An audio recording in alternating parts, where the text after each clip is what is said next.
nanjye cyo nkubwiye cyo nanjye burya mu buzima ngiye kubwira ikintu kimwe. Mu buzima sinakwibagirwa umuntu wamvugiye aho ntari. None mu buzima sinakwibagirwa wamvuze nabaho ntari. None nubwo nge nta muririmba ariko ndaceceka. Urabyumva uko bimeze? Ndabyumva. Gatatu, mu buzima hajya nibagirwa umuntu ubwiza ukuri undwanira intambara nakarwanye mpibereye cyane kabisa. Ariko njya mubwira nkabwira ngo hari abantu babiri ntashobora kwibagirwa mu buzima no mu rusengero ndabivuga, n'undi wese unyumva byumve, sinshobora kwibagirwa abantu babiri: umuntu wantwaje umusaraba igihe wari undemereye, n'umuntu wantanye umusaraba undemereye. Ntago nabibagirwa. Kwigirira nabi witera inkota cyangwa ngo ube wakwiyahura, kuko bari abantu batangiye gushaka kwiyahura, avuga ngo wikwigirira nabi kuko twese turakira tugere hakurya. Reka tubwire umuntu dukurikiye, tubwire ngo wikwigirira nabi, wikwiyanduriza ibitekerezo utekereza nabi, wikumva ko Imana yagutaye la sisi kode maidreri yawa, wikwiyahuza ubusambanyi gukunda urye, wikwigirira nabi ujya mu bapfumu, wikwigirira nabi utanga utwawe mu bintu bidafite gahunda, wikwigirira nabi kuko twese turakira. Ukuri aho hari ijambo rije kugukiza mu buryo bw'Imana utatekerezaga.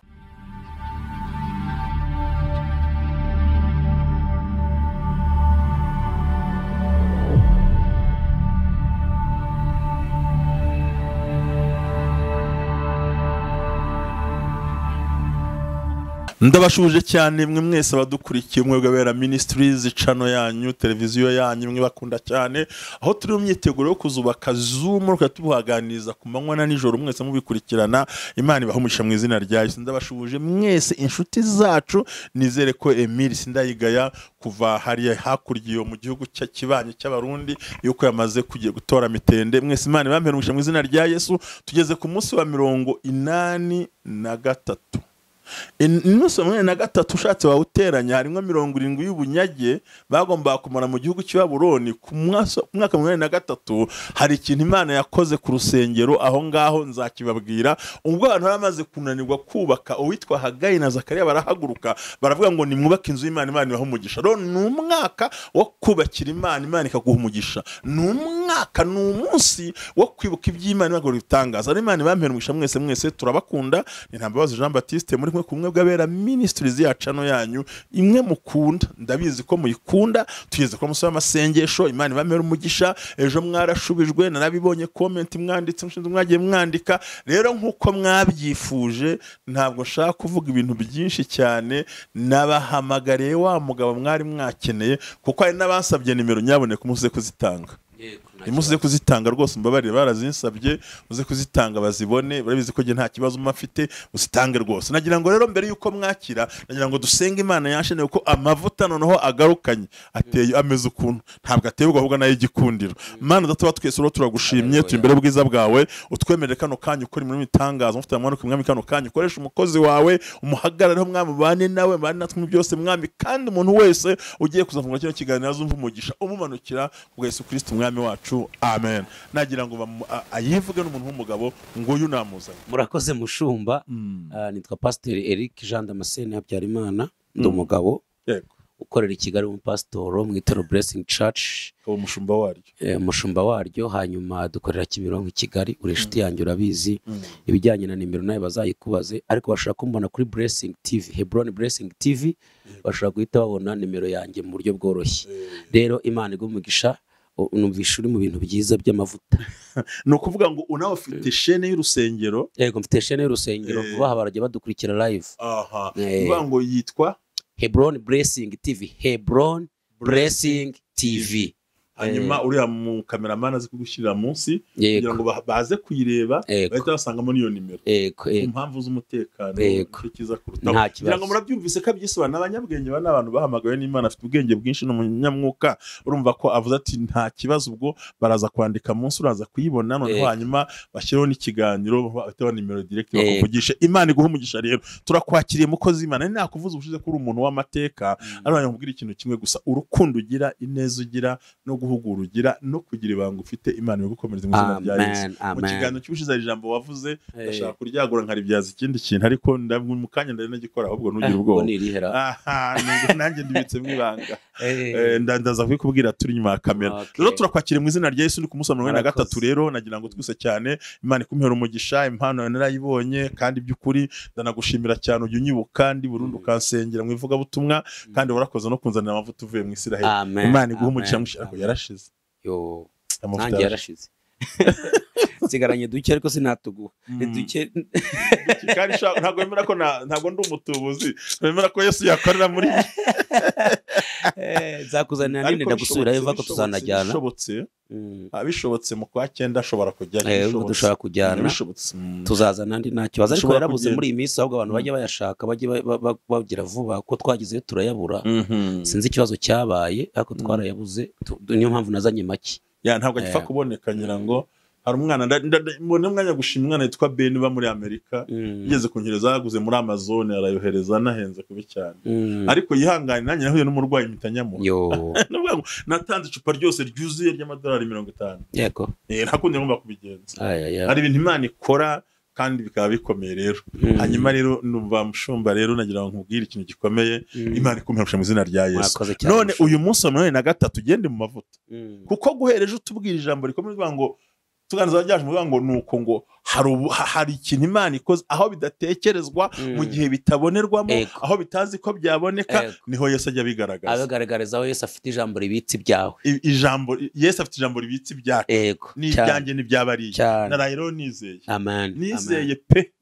Hanyuma hari umuntu bamwe ngo usuhuze bamwita uramuzi twa Grace. Grace ndagusuje Grace umeze neza ndamukunda cyane umunsi uhurize cyane. Avuga ngo aragukumbuye cyane ndetse n'abandi benshi bagiye bakumbaza aranavuga ngo afite ngo hari na rendezvous akibuka ngo turi kumwe ngo aradutegereje kugira ngo aguheshe umugisha. Umukozi w'Imana uzi gukora umugisha cyane Ruzinjana Marie Grace turamushuje mu izina rya Yesu aragukurikirana cyane ariko buri urumvye nangiye kuvuga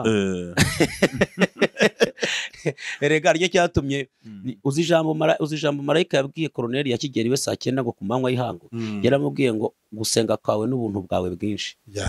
Uwo mama Grace agira ubuntu bwinshi cyane yigeze kutwicaza ahantu heza. Birarenze ko n'ubundi arabikeneye. Amen. Kandi agira ngo mushimire akaba ari mu bantu bari gushaka gutegura urugendo warashaka ko nzajya Patmos. Patmos Mubiriki arimo arabisengera ngira ngo birimwo Imana nibishaka izabikora nibishaka izabimukoresha. Imana irabishaka ahubwo aho yabora nawe arabishaka ahubwo buri isaha yagiye mushimiye no kumugaragara ariko. Amen. Ariko no gushimiye no gushimirwa rega raporo nawe yagize igihe cyo gushimira abantu bagiye bamufasha. Kandi ikindi tunababwire ko afite n'ivuriro ryiza cyane gitwara umuntu riba hano munsi yahahoze eto tariko ni munsi y'ishuri ya Chic. Munsi ya Chic nyine opposite aho gutya aho rwose hagaragara kuri etage cyane haragaragara. Afite ivuriro ryiza cyane rikora cyane kandi n'umubyeyi mwiza. Imana imuha umugisha nabiwe bose n'umugisha ibyo akora ibyo avuga umugisha umuryango we umugisha akazi kiwe umugisha abana be umugisha ibintu byose akora n'ukora afite ivuriro ryiza cyane nubwo tapfa ushyira ko uwashaka yahamagara kandi akajyayo reka tubikore muri ubwo buryo. Ubundi umuntu wese ugira neza yagombye kuvugwa ariko nunagira nabi nawe tukamuhugura. Cyane ariko Imana imuha umugisha rero ariko nkubwire mushumba kugira neza ariko tuzabitegurire topic. Yesu hari umuntu yigeze gucyurira kuva nasoma Bibiliya yigeze guhura n'umugabo witwa Simone w'umukire. Simone aramwitumira Yesu ntabwo yarakeneye kugiwe ahubwo ngo Simone aramutumira ngo bagiwe bahageze ngo atangira kumuratira izi ntebe n'izanjye aya mazu reba n'ayanjye abapangayi bose n'abanjye mufite imodoka rukururana zivugeza naha ngo atangira kumuratira ubutunzi. Ntiyamuha amazi yo gukaraba ntiyamuha icyo kurya. Noneho ngo igihe bari baraho ngira ngo ni Mariko 14:16 ngo igihe bari baraho Mariya Magadalena arinjira urumva ngo yinjiye ngo ahita afata amavuta ayasuka ku birenge bya Yesu ayahanaguza umusatsi we ahita ahinduka akaduruvaye aho ngaho kubera ko inzu yose yahumuye bahita bavuga ati uyu muntu w'umunyabyaha ko cyasasa amavuta kuri Yesu. Yesu acyurira Simone nukuri bwa mbere nibwo numvishe umuntu yacyuriye Yesu kandi amucyurira ibiryo aramubwira ngo kuva nagera aha wampaye icyo kurya Yesu Simoni atoya kuva nagera aha wanyogeje ibirenge Simoni atoya kuva nagera aha wansomye undi atoya wamaye amazi yo gukaraba undi atoya wakoze iki arababwira ngo uyu akoze icyo ashoboye kandi muhari avuga ngo nanjye izina rye nzaryamaza ubutumwa hose buzavugwa ku isi yose. Simoni yaburiye umugisha ku munyamugisha kandi bicaranye. Urumva ni ukuvuga rero iyo umuntu agize neza ineza iragaruka dukwiye kumuvuga. Njya mbwira abantu umushumba banza ndeviye icyigisho ariko njya mbwira nababwira ngo hari abantu babiri ntashobora kwibagirwa mu buzima no mu rusengero ndabivuga n'undi wese unyumva byumve sinshobora kwibagirwa abantu babiri umuntu wantwaje umusaraba igihe wari undemereye n'umuntu wantanye umusaraba undemereye ntago nabibagirwa kandi abo wenda nshobora kuvuga wantwaje umusaraba wenda utarantwaje umusaraba sinamuvuga kugira ngo ninde kumukomeretsa ariko ubwonko bwanjye bumwibuka. Imana dusaba kubabarira dusaba kugira ibyo twirengagiza ariko dusupoze ko cerveau yacu irakora mindset irakora umutima uratekereza none se hari ibintu ntakwibagirwa ubuze nakwibagirwa ko nize mu gatanu none se nakwibagirwa umwana mugeze ko nkubita kera anziza imibare hari ibintu buryo utakwibagirwa urumva anziza imibare atari nge sinumvaga imibare nkiga kwirarira ntabwo iyindi naruzuzaga nkapfuka ariko imibare yari yarananiye rwose kandi niga mu ishuri tudakubitwa ntabwo wakwiga ariko sinzi ukuntu we byamufashe ankubitira ati gutya ngati nkawe wagiye wumva imibare nanjye nabaga ntako ntagize urumva uwo sinamwibagirwa nanjye nabaga ntako ntagize kandi ishuri si ubwa mbere wari ukubiswe si ubwa mbere nari nkubiswe ariko wanzizaga imibare kandi nagerageje ntago namwibagirwa rero icyo nshaka kuvuga hari abantu tutakwibagirwa waruvuze ngo umuntu wagize neza tujye tumuvuga urumva neza nese ubu nzibagirwa umusazi ugeze kunsanga mwivuga buti mpagaze imbere y'abantu bakomeye babakiri batigeze bagira iyerekwa umusazi akagira iyerekwa nambaye ishati y'ibihogo akagenda akajya kunsabira imyenda mu isoko akavuga ngo mbonye umukozi w'Imana ufite amavuta arabwirije ibisazi byenda kumvamo ariko bahagaze imbere nta yerekwa bagira ubwo namwibagirwa se Yesu tumuvuga ubundi mbwira impamvu urakoze dukomeze ngira ngo murabyumvise rero Imana ho mugisha mwese ba Florentine Imana mugisha muri Amerika mwese Imana bagire neza bakoze Imana bari i Burayi umuvandimwe wacu nawe wagiye gushyingura ibundi Imana mpumugisha mwese Imana batarumva ko hari ikintu cya mbere tubonye nuko ineza ikwiye kuvugwa ubundi iyo topic twakayikomeje ariko turi muri ya masengesho ubundi uyu munsi wa none rero Imana igumisha mu izina rya Yesu byari iyi nane gatatu byari biciyemo nuko ariko kuri kurya nanjye cyo nkubwiye cyo nanjye burya mu buzima ngiye kubwira ikintu kimwe ubuzima sinakwibagirwa umuntu wamvugiye aho ntari none ubuzima sinakwibagirwa wamvuze nabaho ntari none nubwo nge nta muririmba ariko ndaceceka urabyumva uko bimeze ndabyumva gatatu mu buzima hajya nibagirwa umuntu ubwiza ukuri undwanira intambara nakarwanye mpibereye cyane kabisa abo bantu babaha hafi ahangaha rero Imana iguhe ngo uyu munsi wadupfunyike nakahe gaseke watuzaniye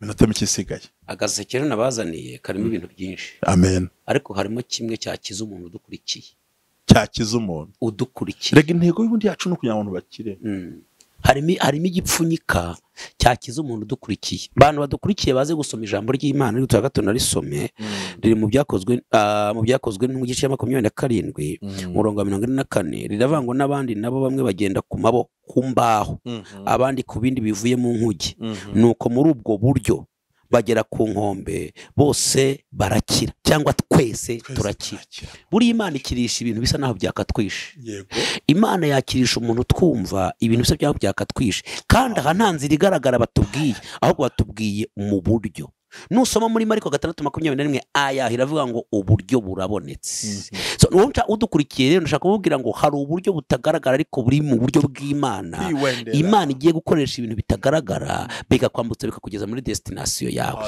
kuri aya masengesho ku munsi wa 83 Imana iteguye uburyo utatekereza kandi Imana ntukayirebere nuyirebera mu byo uhagazemo uzatsindwa nta nicyo uzabona ahubwo uyirebere mu byivuga uyirebere mu buryo ingana unayirebere mu byo yakoze uzahagera bitakugoye mu buryo bw'Imana Imana ije gukora ibidasanzwe nibyo twavugaga mushumba uyu munsi Paul wanditse ijambo cyangwa waruciye ahanga ni Luka wanditse iri jambo ariko ibi byabaye kuri Paul n'izindi mbohe bari kumwe bagiye i Roma bavuye ahantu hitwa Kayizariya urahazi bambuka inyanja ya Mediterane urangira ngo warahageze harana barafungiye mu mazi ari naho yandikiye ziranzandiko bira bintu yandika avuga ngo ubwo basiganwaga iriya compound nyine y'abaroma bari barubatse hariya ahitwa Kayizariya abantu bitiranya ko Kayizariya ari mu Bugiriki oya Kayizariya iri Isiraheli ku nkombe neza ya Mediterane niho bari barashyize kugira ngo abavuye mu Roma biborohere cyangwa nibaterwa babirukanye muri Isiraheli biborohere guhita bambuka bari bafite rero ibintu bikomeye cyane bari barahubatse bafite ahantu hakomeye bubatse cyane urabizi ko ari umudugudu wabo n'umujyi wabo ni naho hari ya stade wa mwami yaguriyemo inyo ni naho hari ya mikino Paul yandika avuga ngo iyo abantu basiganwa ngo murabizi ko hari stade neza ku nkombe aho niho yari afungiye mu mazi neza afungiye rwagati ndetse aho ngaho niho Petero yigeze gufungirwa marayika aramukingurira avayo aho rero hari abantu bitiranya ko aho bari bafungiye ari i Roma oya Kayizariya ni Isiraheli noneho rero ngo bari bavuye hari kumwe n'izindi mbohe manza nimvuza amateka ariko kandi bakwiye no gusobanukirwa yego nibyo komezaho nibyo noneho bavuye aho ngo bari bavuye aho ko Paul yatsinze urubanza abitwa ba Fileto bari bahamusanze noneho ngo arababuranya yenda kubatsinda ariko ngo we ajuririra ku Roma araba kugira ngo ubutumwa bwiza nibwo buzagere hehe i Roma noneho ngo bari mu nyanja bameze mu majoro 18 Bibiliya iravuga ngo igihe bose bari mu nyanja ngo baterwa n'umuhengeri wamaze amajoro 18 n'iminsi 14 amanywa n'ijoro ngo nta kintu na kimwe bafite kugeza ibyo bari bafite byose babinaga mu nyanja bose ngo bariheba ari byo yanditse mu Bakorinto ba 2 igice cya mbere aravuga ngo twari twihebye icyo gihe twenda nko gupfa ngo ariko Imana idukiza kugira ngo tutiyiringira ku murongo wa 10 aravuga ngo yaturokoye urupfu rukomeye gutyo n'ubu iracyaturokora hejuru aho yatangiye avuga ngo turabaheze ihumure ngo twahawe n'Imana ngo iryo ni ihumure ryavuye ku mutima w'Imana ngo kugira ngo duhumurize abari mu makuba yabo bose aha rero turagira kubabwira ngo umuntu wese uri mu makuba Imana yaduhaye ijambo rivuga ngo mu buryo butagaragara mu buryo utakekerezaga mu buryo utibazaga ko bwagaragara mu uburyo bw'Imana bwagukirisha ikintu wabonaga cyakwica niho nshaka kugira mushumba Paul ngo bari mu nyanja rero abagira inama ya mbere ntibayemera iya kabiri ntibayemera Bibiliya rero ivuga ngo igihe bari bagiye gupfa neza birangiye Paul ngo afata ijambo nijoro arababwira ngo nubwo turimo tugendana nubwo mwebwe mwihebye mumva ko mugiye gupfa ngo kapiteni wari uyoboye ubwato yatangiye kubabwira ati rero turapfuye birarangiye ndetse ngo n'umusirikare mukuru wari urinze izo mbohe n'abandi basirikare bagenzi be barabwira ngo ibyo twanagazemo byose byarangiye ubwato bwanze gutuza turabona dupfuye byose birangiye Paul ngo arahaguruka afata ijambo ari ryo ryatuzanye umukozi w'Imana amen ngo arahaguruka mu rupfu arahaguruka ntiyambere babona kwigirira nabi witera inkota cyangwa ngo ube wakwiyahura kuko bari abantu batagiye kugishaka kwiyahura avuga ngo wikwigirira nabi kuko twese turakira tugere hakurya reka tubwire umuntu dukurikiye tubwire ngo wikwigirira nabi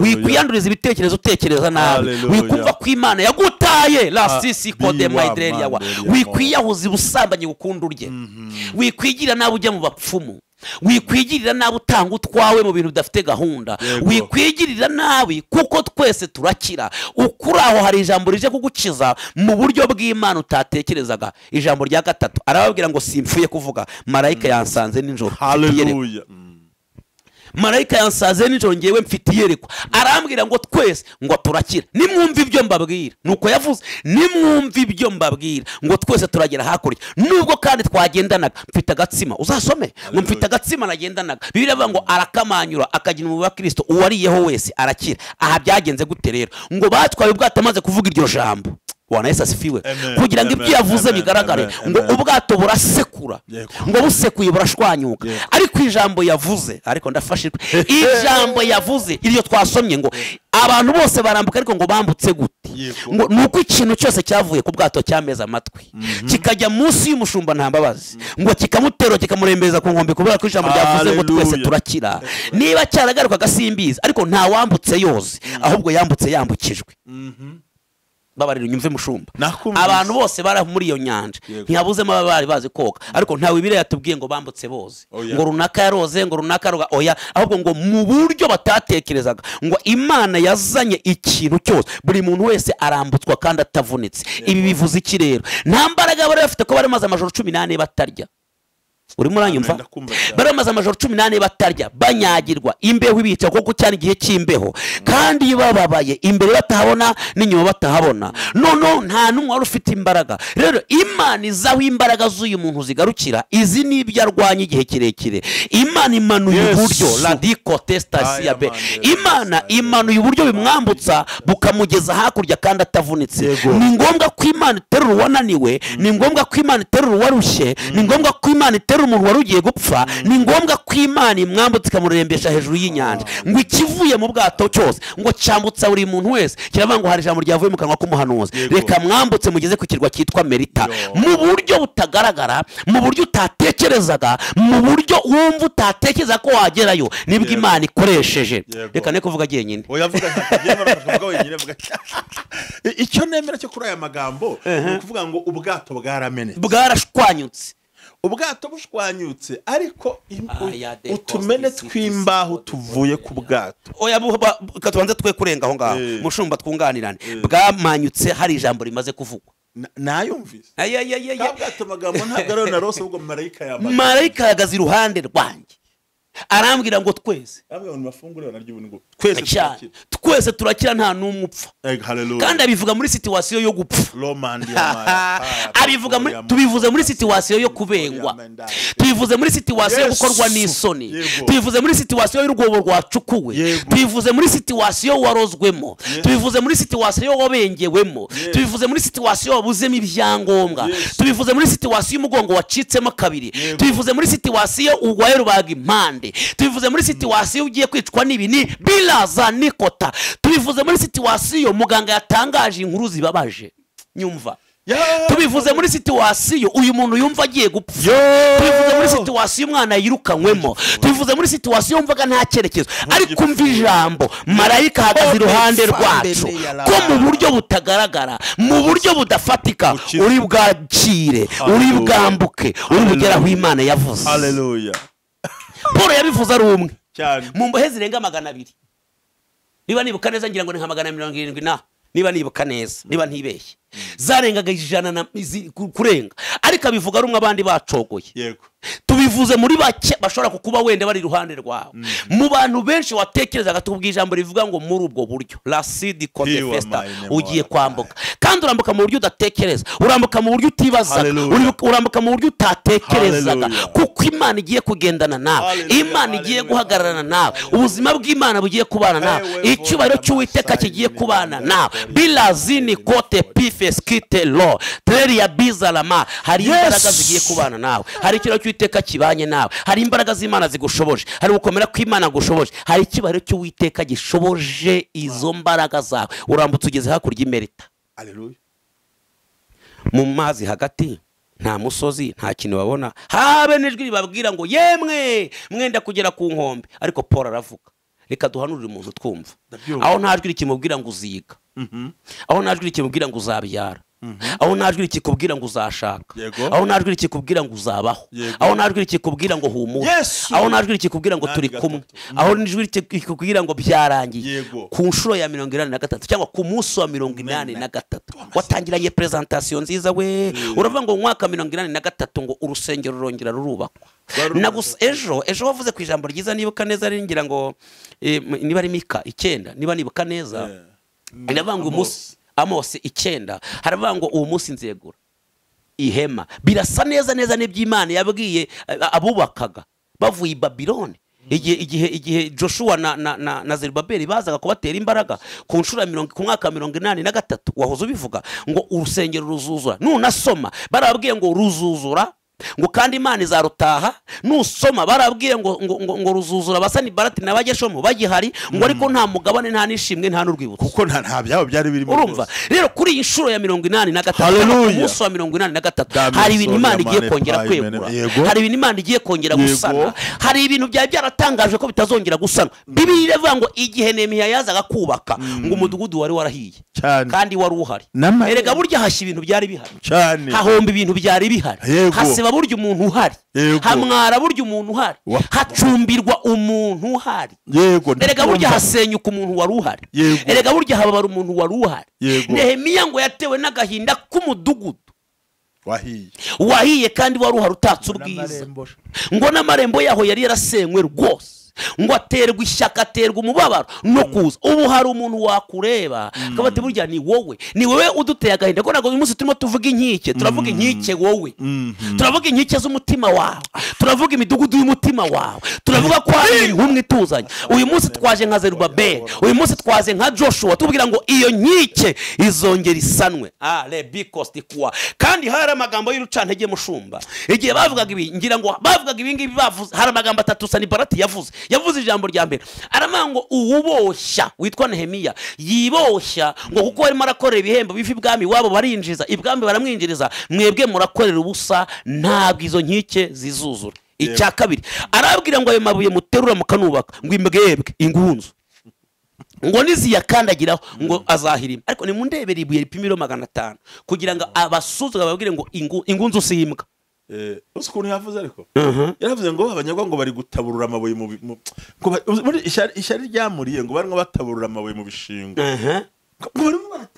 ngo amabuye mu bishingo ubundi mbere nambikiye kubiganiraho urusengero rwaruzuye ariko Yerusalemu iguma mu mwanda yego cyo bita kugira ubuzima busenga ariko burimo akavuyo amabuye avanze byivanze noneho ngo ababazwa nuko bari gutaburura amabuye mu bishingo bayavana mu donc kuvangwa gutunganya umudugudu gutunganya ibintu kandi muri kandi icyo ngo urusengero ruhari abantu binjiraga babonye naho banyuze banguro bo babazwa nuko ngo bari gutaburura amabuye kwera bari gushyira ibintu ku murongo tutarayengaho abantu binjiriragaho babonye inzara ikinjiriraho ibonye ibyago bikinjiraho bibonye urupfu kinjiraho bishakiye umuroza akinjira abacuraguzi bakinjira uvuga akinjira umusambanyi akinjira uje kumwaza akinjira amadeni akinjira donc ikintu cyose kinjiriragaho kibonye aha komeza noneho urumva sani batabazwa nuko hari ibintu bigiye kujya ku kuko iyo abantu batangiye gusenga bagira ngo bajye ku murongo hari gihe Satani azwa n'abadayimoni abazwa nuko turi gutandukanya amabuye n'ibishingwe gutandukanya ibintu umuntu ashaka kugera no Sanibalati uhagarara na Shitani akarakara abazwa n'ibyo bintu ko yifuza ko Yerusalemu horamo akajagari hahora haryo ntihagire utera imbere ntihagire ugira isuku ntihagire usa neza ntihagire uwambara ngo aberwe rega nicyo bivuze ntihagire uwambara ngo aberwe ntihagire umuntu ucuruza ngo bigende igihombo kikinjiraho kibonye akarangurira muri Kigali atuye muri Kigali akatarura n'indege ngo nibura ajye kurangurira cyane akarangura muri Kigali acururiza i Kigali kandi agasanga ntarenga ntabigire mu ngaho agasanga abana batura amanota 0 nk'ubiro tabigisha bazi nuvuga ngo Satani we buri gihe abashaka ko abantu batatera imbere ngo bazamuke taburura amabuye ngo bayakura mu bishingwe icyo bita kweza ubuzima no kubutunganya no gushaka umuntu yigira imbere mu babaza rero umva ntara twa dusomye kuri amagambo warutubwiye nuvuga ngo arabwira ngo nta uri bupfe nta no muri bupfe marayika yamagaze ngo ubwato burangije burameneka udashakira ijambo burameneka amavuta ariko amavuta ndafashijwe ubwato burameneka hari igihe umuntu aba yubatse ku kintu kikameneka ariko tubaho twasi nakavuga ubwato bahetse burameneka yego ariko imba urubaho menetse tubaho dusigaye twambukije abantu 270 nicyo nashaka kuvuga hari igihe umuntu aba yubatse inzu ikameneka hari igihe umuntu aba yishingikirije ku kazu kakameneka reka babyumve mu buryo bwabyo hari igihe umuntu ashingikirije ku kazi kakameneka nikameneka yatemve ko yayirukamwe cyangwa kahagaze hari igihe umuntu aba yishingikirije ku kintu runaka cyari kimuhetse uvuze ijambo ryiza cyari kimuhetse kikameneka ariko kimenetse Paul yeretswe kimenetse Paul yahanuye hanyuma utuvungukira tuvuyeho rero twambutsa abantu 200 kandi nutubaho ibigize ubwato burashwanyutse kubundi ubwato ni icyegeranyo cy'imbaho bakoze bakoramo ikintu cyatwara n'ikibajyana aho bagomba kujya ariko kubera umuyaga batahamagaye bataza aho waturutse wizanye utabatinye kandi ubiziringa ko umaze amajoro 18 ubiziringa ngo bakoze muhengeri ngo bagarura ubageza aha ubakwiye umuyaga wari gatumwa ngo barateraganwa cyo bitagutera ngo barateraganwa cyo bitagutera ni agosha droite varier inyuma imbere hirya no hino uteraga udatana ufata ariko ibanga nyamukuru ngo muri ubwo buri lekota umuyaga uteganya kubata mu nyanja Satani ajya guserebura ngo ntibakigiye Imana iti ntacyo niba ari ubwato warirereka bumenetse hari uburyo none ubwato bumenetse ariko Imana the considere before ya win umvira ijambo rikomeye ndabyumva hari ibintu satani arira Imana ikabyihorera Yego. kuba atari kubisigaye ndaza satani bara yaririye ubwato buriya bwa bwato reka mbumene Imana itoke yaramaze kumena amasaka menshi hasi cyane. yamaze guhombye Cyane. isigaye N'ibyari ati birimo no n'amazahabu n'ibintu byose. atari ko n'ubwato nago mumene ndabushaka byabaye kuri Yobu